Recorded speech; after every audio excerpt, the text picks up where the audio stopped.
दर्शकों, बीजेपी नेताओं की भद अब बुरी तरह पिटने लगी है। मैं ऐसा क्यों कह रहा हूं, उसको समझने के लिए आप ये बाईट बयान सुनिए। राहुल गांधी हा एकच पर्याय दिसतोय मला।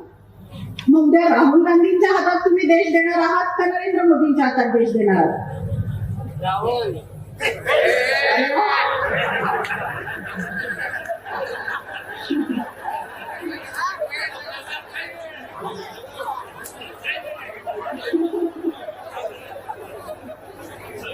तो सुना आपने, ये जो बयान है या ये जो बाईट महिला को आप सुन रहे हैं, ये मैं बता दूं कि कोल्हापुर में जो महाराष्ट्र का हिस्सा है, वहां पर बीजेपी नेता एक रैली या एक जनसभा संबोधित कर रहे थे।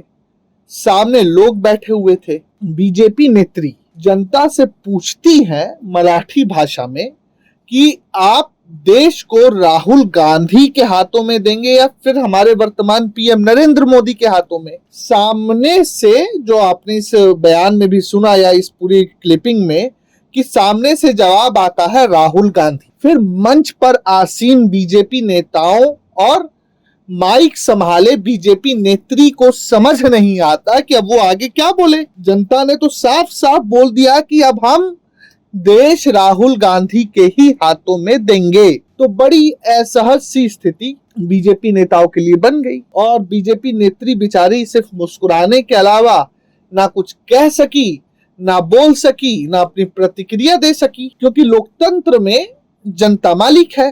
चुनाव जीतना एक बात है, लेकिन जनता के दिलों के भाव को समझना दूसरी बात। और बरकस ये जो आवाज आपने सुनी, ये बहुत किसी बुजुर्ग की आवाज नहीं लग रही। ये एक युवा व्यक्ति की आवाज है जो मंच के काफी करीब खड़ा है, जिसकी आवाज शायद वहां के माइक ने कैच कर ली।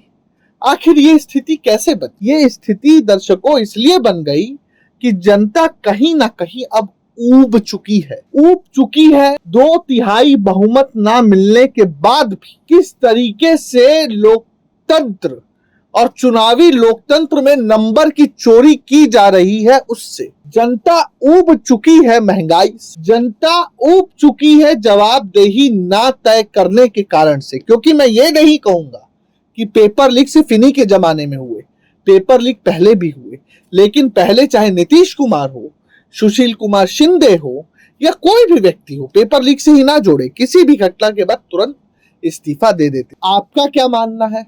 हमें जरूर लिख भेजें। धन्यवाद।